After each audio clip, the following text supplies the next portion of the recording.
Gunfire inside a Houston megachurch, a mass shooting at Kansas City's Super Bowl celebration, student shot in an Atlanta high school parking lot. Just the latest round in what seems to be a never-ending series of gun violence in our country. The frequency of shootings brings out both fear and frustration over a lack of solutions.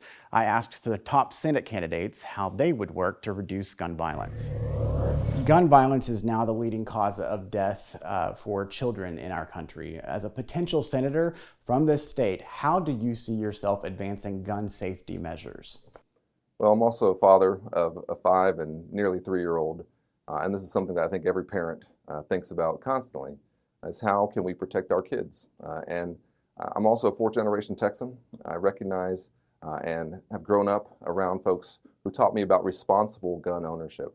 I think that's who we are as Texans, but we have to get back to that, and we have to have some, I think, common sense and broadly supported bipartisan ideas that can allow us to both reduce gun violence and also respect the Second Amendment and understanding who we are as Texans and our values. And to me, that begins with universal background checks, doing something about high-capacity magazines, raising the age to purchase a semi-automatic rifle, and putting in place red flag laws for folks who have been found to be a danger to themselves or others. These are all common sense ideas that we know we can get done right now and can build on what we did after the tragedy in Uvalde with the Safer Communities Act, which was for the first time in 30 years, we did do something at the federal level to try to address gun violence.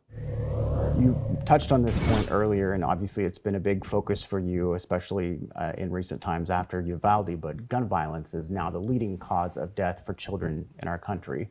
As a potential senator from this state, how do you see yourself advancing or advocating for gun safety measures?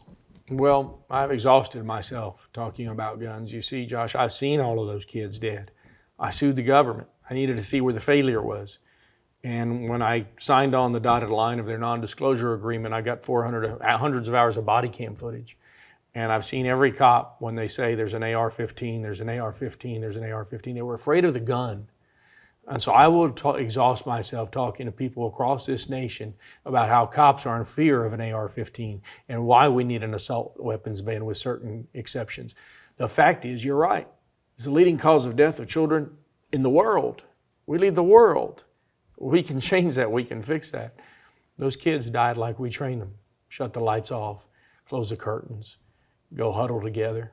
They died in 2 piles in one classroom with one teacher dead on top trying to shield her kids, one barely living.